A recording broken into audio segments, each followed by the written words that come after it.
Hello everyone, Professor Wolf here. I'm making this video for students enrolled in my Net World Religions class at College of DuPage.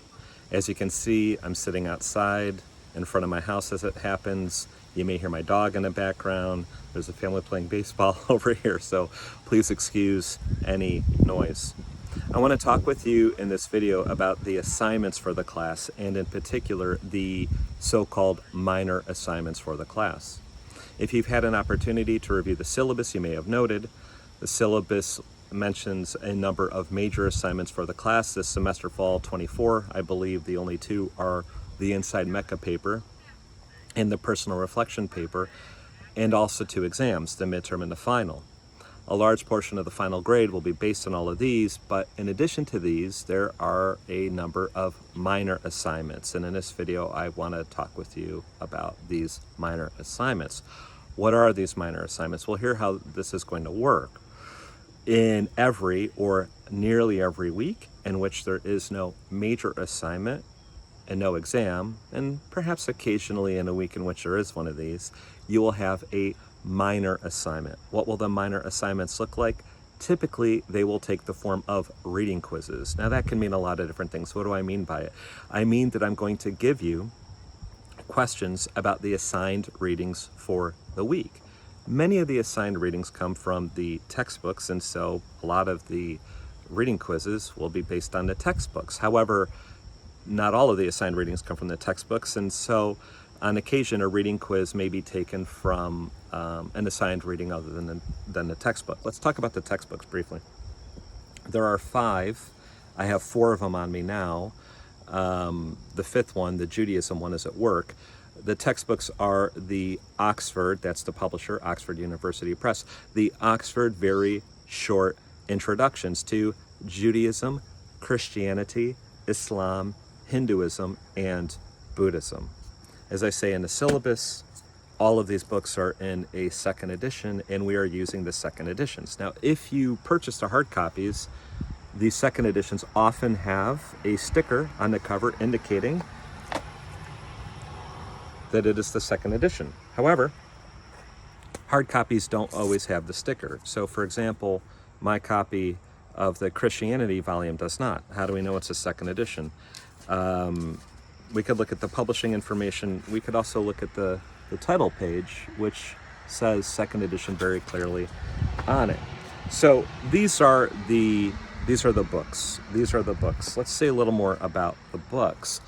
I'm not asking you to purchase hard copies. I know textbook costs are prohibitive for many students at College of DuPage. These books are actually fairly cheap, but still, they're not free. At least the hard copies aren't free. As it turns out, College of DuPage Library grants you access to electronic copies of these books for free. If you're an enrolled COD student, which you have to be taking my class, you have free access to the online electronic versions of these textbooks through the COD library. There are detailed instructions on how to access those in the syllabus, so just consult those and you'll be fine. Now, if you want to purchase the hard copies, you can do that. You can, personally, I don't really like Amazon very much, but you could buy them through Amazon. You could try to get them through, a local bookstore. There's all sorts of ways you can get them. The library does have copies of them to be checked out. Sometimes they are checked out, sometimes they're not. You can order them through iShare. If you don't know what iShare is, go talk to the librarians about it. COD Library. There's lots of ways you could get your hands on hard copies, but I haven't been teaching this class for very long, the NET class, but a couple semesters now. But in my experience, basically all students, they just want to use the electronic copies, right? I mean, they're free, right? It's a pretty good deal. So let me just say a few more words about these. By the way, Oxford, which publishes these very short introductions, they publish them on a lot of different topics, not just on religion. And these are not the only ones on religion, right? They have one on Muhammad, which actually you'll read a little bit from for class. I often ask students to complete a reading quiz on the first chapter of the Muhammad volume. There's a volume on Sikhism. I have some other ones with me here on Jesus, Islamic law, and New Testament, right? They publish them on all sorts of topics in religion and philosophy, history, science. They have ones on black holes and microscopes and bacteria and all sorts of wonderful topics. As you can see, the books, they're short, very short. They're fairly small. They don't take terribly long to read. They've got recommendations to further readings in the back. On the whole, they're pretty good quality. Doesn't mean they're perfect, but on the whole, they're pretty good quality. The thing is that, let's say a little more about this, this perfection issue. Imperfection issue. They're not perfect, and I'm happier with some of these books than others. When it comes to the ones that we're using for class, my favorite is probably the Hinduism volume. My least favorite is probably the Islam or the Christianity volume. They're not perfect, and I'm sure before long there will be third editions released, and hopefully they'll improve on some of the issues with them.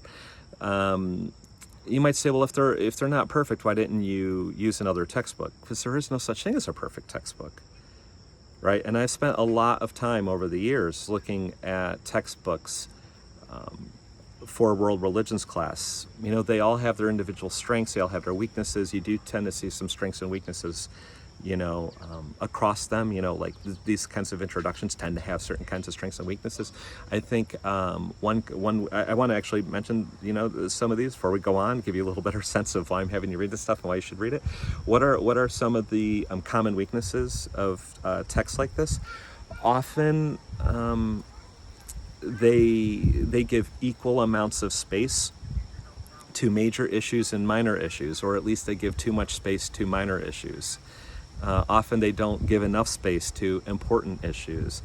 Often they can give the reader the impression that something that is controversial among scholars, isn't so controversial,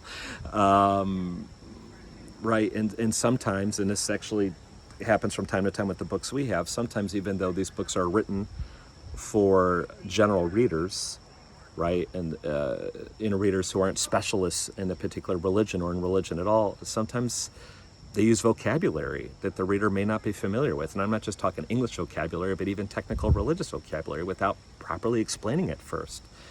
It's unfortunate. It shouldn't happen, but it happens. And part of the reason for this is that if you look at the authors of these books, right, they tend to teach at fancy research institutions where they're dealing largely with graduate students and advanced undergraduate students, often advanced undergraduate students that are interested in majoring in that area. And, a lot of times they haven't had enough experience with beginning undergraduate students or giving talks, at public libraries and such. Sometimes the material's pitched, just a wee bit too high, even though they're introductions. There's just no way around these sorts of issues. These are common issues you have in introductions, and so it is. Are there ways that we can remedy those problems? Yeah, there are. If you encounter English vocab that you don't know in one of these books, look it up. If you encounter what looks like a technical religious term in the book that hasn't been explained yet, look it up. Where would you look it up? Well, for English vocab, you could look it up in a dictionary, right? For technical terms, flip to the back, right? Flip to the index. Remarkably, it happens. I would say it's not terribly common in these books, but it happens on occasion that author starts using a bit of technical terminology, in the very first few pages that they don't really get around to explaining until a couple pages later. Well, if you flip to the index and see that they're going to have a fuller discussion of that term in a couple pages, you maybe just flip ahead, read that discussion, then go back, or maybe use the internet. That could be really dicey. Maybe start with Encyclopedia Britannica. Just do your best, right? I don't want to give the impression that the experience for you is going to be more frustrating than I think it will be, but it can be a little bit frustrating from time to time. And you know what? That's life. You're going to encounter that in other college classes. You're going to encounter that in the workplace. You're going to encounter that when you do your taxes. I mean, that's just life. I think this is actually good practice for that. It really requires you to be an active reader and to be asking yourself, do I understand all the terms that are being made here? Do I understand all the terms that are being used here? Do I understand all the claims that are being made here? Right? It really requires you to be an active reader, which I think is a good thing. Some things I need to do to help remedy some of these defects. So if I see that the text doesn't do enough to explain a really core concept in the religion, core events in the history of the religion, what should I do? What can I do? I can supplement the textbooks with additional readings, which is what I've done. If you look on the syllabus, you look on Blackboard, you'll see that not all of the assigned readings come from these books. I've got all kinds of other assigned readings, and also many, many recommended readings, many of which consist of chapters from books that are more specialized, though sometimes they're introductory books as well, that elaborate on core concepts, core events, and give you a little more of a sense of how scholars of religion actually do scholarship in religious studies. So there it is. But I think it is actually really, really important to have books like these that whatever vices they may have, do have the virtue of presenting you with a lot of what we might call basic information about the religion in a highly digestible form. We could actually deconstruct a little bit that whole concept of basic information, because sometimes that so-called basic information doesn't turn out to be so basic. But there it is. So anyhow, what I'm going to be doing many weeks of this semester is giving you reading quizzes where you have to read these readings and then answer a series of questions based on them.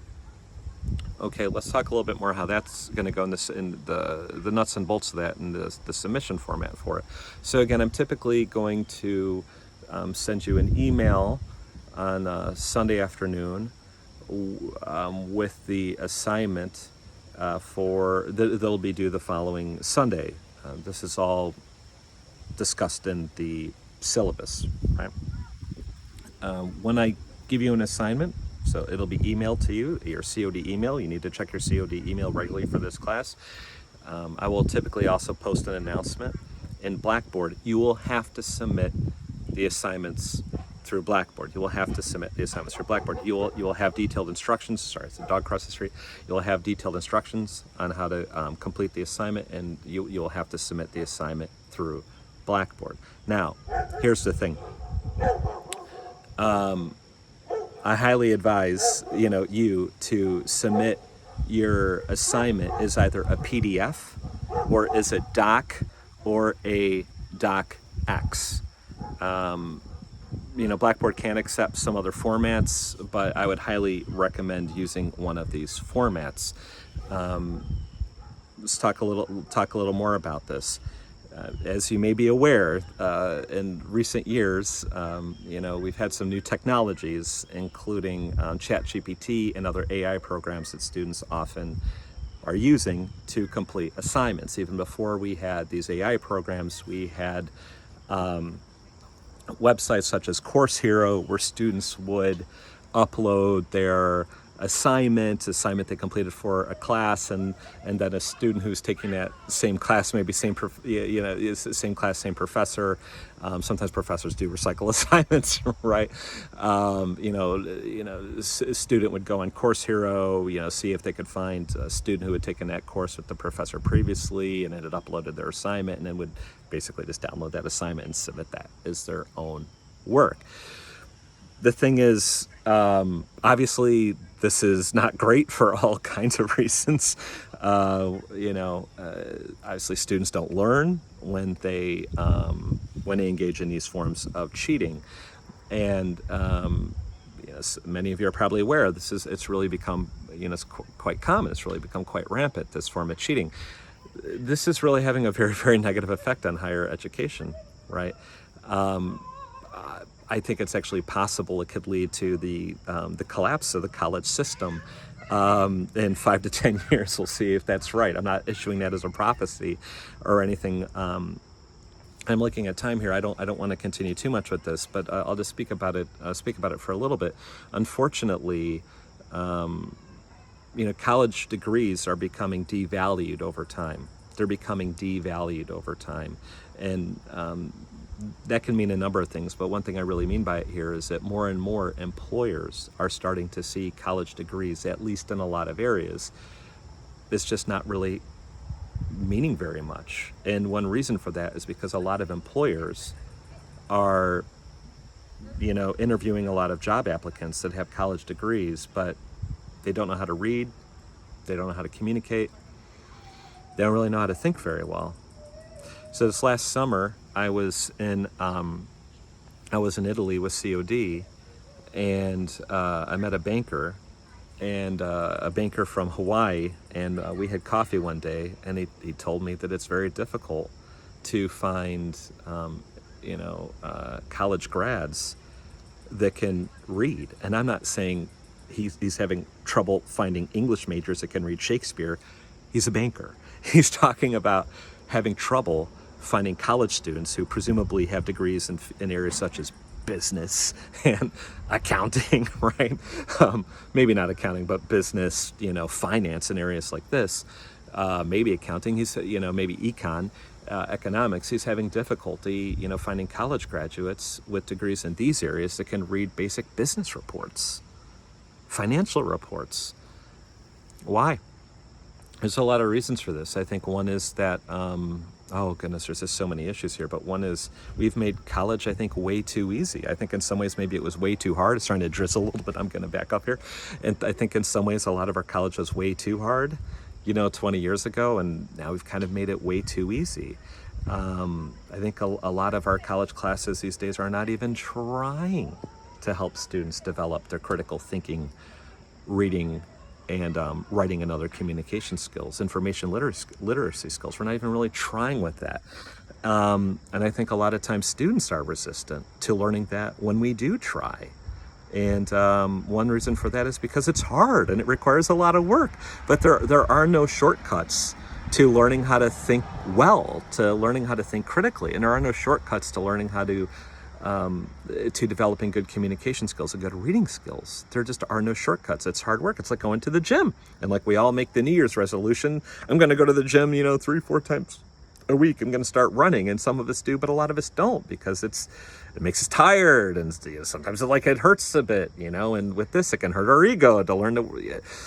A lot of us just don't want to do it. And a lot of you're busy, you're working, you're taking care of, grandparents or, younger siblings, or sometimes parents, right? You got a lot of stuff going on and the world's topsy-turvy. And so you're in a class and a professor says, I want you to read, 50 pages on Hinduism and write this, and answer a bunch of questions on it. And you think to yourself, well, I'm not Hindu. I don't plan on converting to Hinduism. Well, how do you know if you don't do the reading? But you think, I'm busy. I don't have time for this. I just got to get through. And I don't want to do it, but other people are doing it. So, I'm just going to use ChatGPT or Course Hero, whatever it is, to get through the assignment. And then the thing is, you do that more and you do that more and you do that more. And then you get out of college and you get a job interview and the employer, says, geez, you just can't think, you can't read, you can't communicate. I can't hire you. And again, I'm not talking about people getting English degrees and then try to find a job teaching Shakespeare. I'm talking about people getting business degrees, finance degrees, economics degrees, maybe accounting degrees, and can't get a job at a bank. Or maybe you get that first job, but you get fired, you get let go, or you don't get promoted.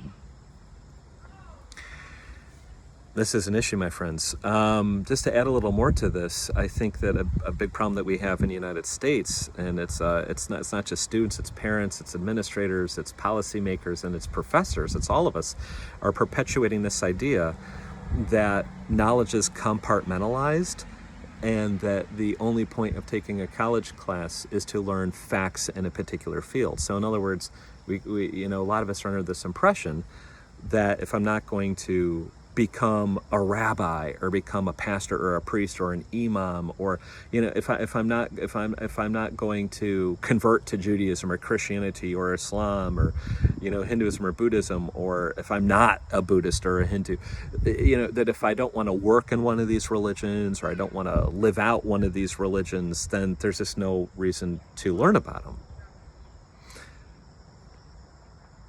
what we're reflecting there is that, revealing there is that we think these courses do nothing more than teach you about religions. You might say, well, what else would they teach you about? It's called world religions. What else would you learn about besides religion?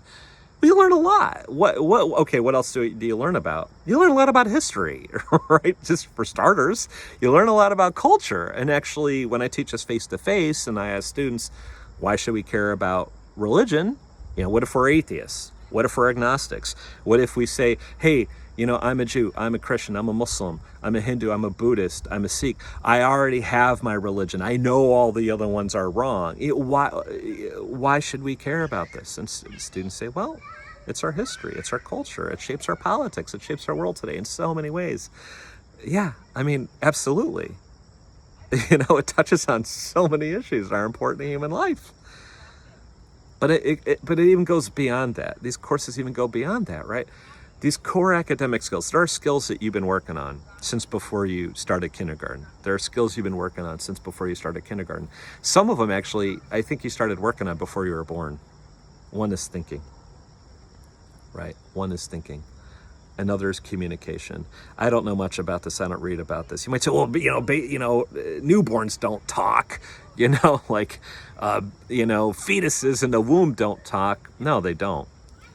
But the brain is processing information relevant to developing communication skills, right? Maybe at least a communication skill. I don't know. At one point in the fetus, I don't know. It's pretty early. The brain, is kind of there and starts taking in, information that's gonna, help it someday to learn how to communicate. I don't know. I'm not a neuroscientist. And I don't specialize in this at all. I'm just saying we've been working on communication long before I went to kindergarten. We've been working on thinking long before I went to kindergarten. I don't know how much thought is really happening in the womb, right? But I'm just saying, we've been working on thinking and communication long before I went to kindergarten. Writing, I don't know. Maybe if you want to say speech, kind of goes together. Okay, I don't want to press this too far and get too into the weeds with this and just say things that sound silly. I'm just saying, we've been working on these skills for a long time. Critical thinking, reading and writing, just communication in general. And let's leave it right there. The thing is that you didn't master these skills in high school, and you won't master them in college either. If by master, well, I guess it depends what you mean by master. If you mean finish with them, like you've reached the max level and there's no further improvement, and nobody ever does that. Nobody ever does that, right? This isn't like Skyrim where you can get a skill to, like blacksmithing up to 100 and then you're kind of done with it. These are skills that they have no cap. If you're a gamer, I think, hopefully this will mean something to you. If you're not, hopefully you get it anyway. This is your culture, my friends. This is the zeitgeist. So anyhow, these skills of like critical thinking and reading, writing, other communication skills, there's no cap on these. You never max them out, right? Well, okay, but how good do you need to get with them? Well, I'd hope we want to keep rest of our lives improving our thinking, getting better, better, and better. But one thing I would say is that many jobs in our culture today, they're going to require you to grow a lot in terms of these skills in college, to develop them a lot in college. Like high school's just not enough. And simply sitting through classes in college won't help you grow these skills. These skills take real hard work. And if, a course is decently designed, by doing the reading in your religion class, doing the reading in your English class, doing the reading in your philosophy class, in your history class, it absolutely can help you develop your reading skills and your critical thinking skills, even in an accounting class, an economics class, a math class, right? It's not just about learning facts. It's about these skills of critical thinking and reading and writing and other skills as well. And these skills are transferable. You develop them in one field, they apply to another. I'm not saying exactly perfectly. I'm not saying exactly smoothly, but they really do transfer. They really do transfer. So the work that you put in to the religion class, right? It won't just help you learn about the religions. It won't just help you learn about history and culture and politics and everything else. It'll help you develop your reading skills, your writing skills, your critical thinking skills, and other academic skills, information literacy skills that can help you in every other college class you take, can help you in every job that you have, can help you make better financial decisions, how to save for retirement and all sorts of things like that. It just help you in your life in general. And I think lead a much richer life. By the way, let's circle back to something. We're talking about the impact that, religion has had on human culture and society. Religion deals with all kinds of interesting questions, God, God's soul, truth, beauty, goodness, all these sorts of things. Now, again, you might think that none of these religions are true, or that one is true, right? And all the others are definitely, not true. Fine, right? Probably none of you is going to think that they're absolutely all true, right? And at that point, I might wonder, how would that even work? Because some interesting questions. But the United States, look, I know a lot of you guys are maybe not doing well financially, but the United States it's about the richest country in the history of the whole human race. We have so much money here. We have so many conveniences. We have air conditioning to keep our houses cool in the summer. We have heat to keep them warm in the winter. We have refrigerators and freezers so our food doesn't spoil. We have, washing machines to wash our clothes for us. We have dishwashers to do our dishes for us, some of us, maybe not all of you, right? For many years, I didn't have a dishwasher. Now you can go to the dentist and get pain medication before they start drilling into your teeth. We have so many wonderful technological advances that make our life so much less painless and just so much, and just free up so much time for us. I mean, so many people in the ancient world, the medieval world, they would think we are gods with these kind of lives that we lead. And yet there's so much emptiness in our society. There's so much emptiness. There's so much just thirst for meaning, for something. And I'm not going to make any claims that, you have to have a religion, to have peace in life. But I think, and I'm not trying to, diagnose all this. My guess is that there's, in any kind of authoritative way, my sense, talking to therapists and others, there's all sorts of reasons for this. There's all sorts of causes for it. I don't think there's just one simple cause to our, our psychological and social maladies in this country. Fraying social relations, I'm sure is a big part of this. Community, families, friends, community relations in general, really fraying, dissolving, and there's all sorts of factors behind this. But one conviction I really do have is that we are kind of built in a way, whether you think that's by God, evolution, some combination of that, whatever. We've just been all reincarnating from all eternity, whatever it is. People need to have some real engagement with themselves. They need to have some real engagement with the human experience. They need to have some real engagement with ideas of like truth, goodness, and beauty. Now, maybe you do that as an atheist just through studying the periodic table. Maybe you're a scientist also believes in God, and you do it kind of through the periodic table and, through the Bible or the Quran or, the Vedas or something else.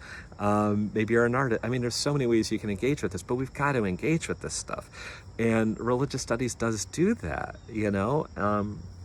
Again, it's being incredibly personally enriching in all kinds of ways. And I got to end this video, right? But there's something else I would add to this. I think it's really good for us in all kinds of ways to be able to have real curiosity about people who think differently than we do, believe differently than we do, live differently than we do, right? For someone to be a Jew, a Christian, a Muslim, and to be able to really try to understand how Hindus think, how Buddhists think, or vice versa. It can be scary, it can be challenging, it can be difficult, there's no doubt about it. But I think a lot of that too, that difficulty is, people find difficulty sometimes in encountering something that's new, encountering something that's different. It doesn't mean it's bad to feel difficulty with it, but if all we do is just freeze and run, I don't think that's going to take us to good places, especially in this, ever more interconnected, globalized world, right? I think it could just do real wonders, for our own psychology to just acknowledge and be present to, and then try to work through a bit the discomfort that we might feel in really engaging with a completely different religious tradition, and just acknowledging not everybody thinks like I do, not everybody believes like I do, not everybody acts like I do. To understand humanity is a mosaic. This could have all kinds of applications too, to just how we deal with political disagreements and all other sorts of things. You're going to have disagreements with all kinds of people throughout your life on all sorts of things, right? Religious studies can help us practice that. So there's so many wonderful reasons, I think, to really engage with these texts. Yes, even those books, right? Even the books that might seem a little dry at some time, and supplemental readings will hopefully be often a little bit more lively.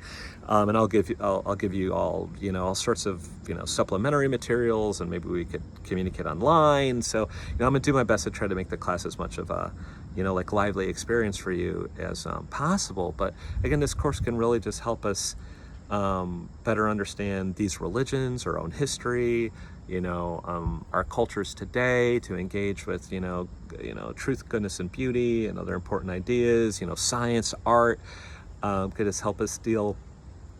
Understand ourselves better, understand other people better. Navigate social differences better, and also help us to develop our critical thinking, reading, writing skills, information literacy skills, other skills. So there's a lot, and none of this comes easily, and there's no shortcut to it. I really honestly believe, my friends, that even doing the textbook reading and doing those reading quizzes, honestly, it all contributes to that. So please do it. It can help you with other courses, with jobs, good life, again, financial decisions, other important life decisions, all of that. Let me just wrap up here. Here's the thing. My cheating policies are pretty strict. If I catch you using ChatGPT, other AI, you get a 0 on the assignment. If you do it twice, you get a 0 for the semester.